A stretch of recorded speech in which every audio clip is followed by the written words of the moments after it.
The ancient land of Egypt has long captivated the imagination of explorers, historians, and archaeologists. Its grand temples, towering pyramids, and enigmatic symbols have inspired countless theories about the origins of civilization and the mysteries of human history.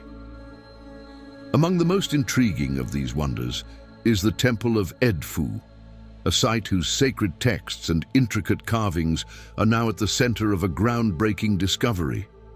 Recent studies by a renowned Egyptologist have revealed what could be the most compelling evidence yet of a forgotten world, an advanced civilization that existed long before recorded history. This lost world, described in the mysterious Edfu Texts, predates the age of the pharaohs and tells a tale of creation, destruction, and rebirth. Located on the west bank of the Nile River, the Temple of Edfu is dedicated to the falcon-headed god Horus, the deity of protection, kingship, and cosmic order. Built during the Ptolemaic period, 237 to 57 BCE, the temple is one of the best preserved structures in all of Egypt. However, its significance lies not just in its grandeur, but in the ancient knowledge preserved within its walls. The Edfu Texts, a window into a forgotten era. The walls of the Temple of Edfu are adorned with hieroglyphic inscriptions and symbolic carvings that tell a story far older than the temple itself. These inscriptions, often referred to as the Edfu Texts, recount the Zep Tepi, the mythical first time when the gods walked the earth and created the world. According to these texts, this primeval age was marked by the presence of divine beings, an island of creation, and a cataclysmic event that destroyed an earlier civilization. The texts describe how this forgotten civilization was a highly advanced society, possessing knowledge of astronomy, mathematics, and architecture that rivaled, if not surpassed, that of the later Egyptians.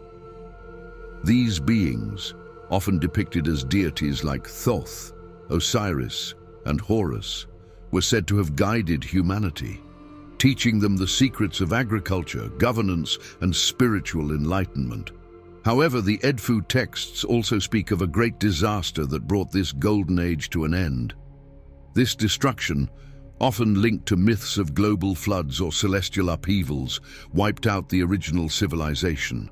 In its aftermath, the gods and the survivors of this ancient world began the task of rebuilding, laying the foundations for what would become ancient Egypt. The island of creation, a clue to Atlantis?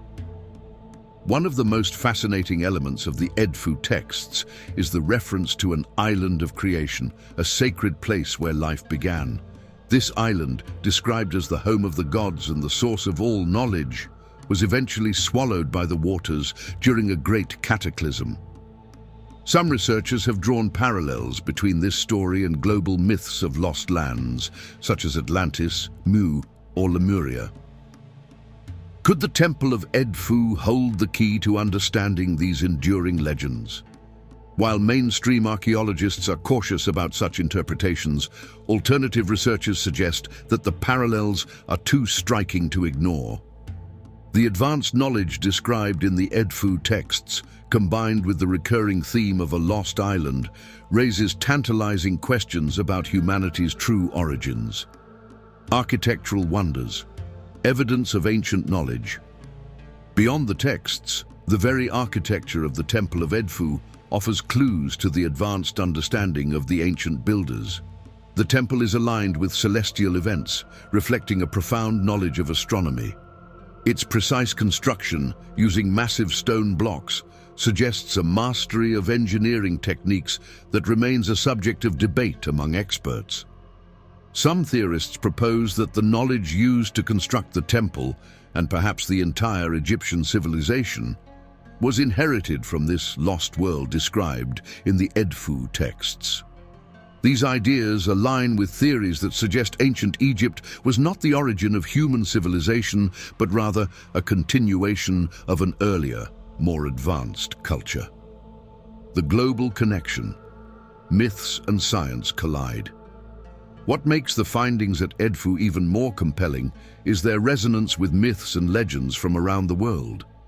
From the Sumerian flood myths to the Mayan tales of lost worlds, nearly every ancient culture has stories of a golden age followed by catastrophic destruction. Modern science has also uncovered evidence of global cataclysms, such as the melting of ice caps at the end of the last ice age or asteroid impacts, that could align with these myths. The Edfu Texts provide a rare glimpse into how the ancient Egyptians understood these events, framing them not as mere natural disasters, but as turning points in the cosmic order. The rebuilding efforts described in the texts suggest that the survivors of this lost world possessed knowledge and technology that allowed them to lay the foundations of a new era, a gateway to the past. The recent discovery at the Temple of Edfu is more than just an archaeological breakthrough. It is a challenge to the traditional narrative of human history. If the texts truly document a forgotten chapter of civilization, they could revolutionize our understanding of the past. However, much work remains to be done. Deciphering the full meaning of the Edfu texts, exploring the connections to other ancient myths, and uncovering physical evidence of this lost world will require years of dedicated research. As researchers continue their work, the Temple of Edfu stands as a silent witness to a time when gods and humans shared the earth. Its inscriptions offer a tantalizing glimpse into a world that time has almost erased, inviting us to look deeper into the mysteries of our own origins. Could this lost world hold the answers to some of humanity's greatest questions? The journey to uncover the truth has only just begun. The Temple of Edfu, with its enigmatic texts and awe-inspiring architecture, remains a beacon of ancient wisdom, a testament to the ingenuity, spirituality, and resilience of those who came before us. As we peel back the layers of history, we may find that the story of this lost world is, in fact, the story of ourselves. Don't forget, subscribe and comment more like this content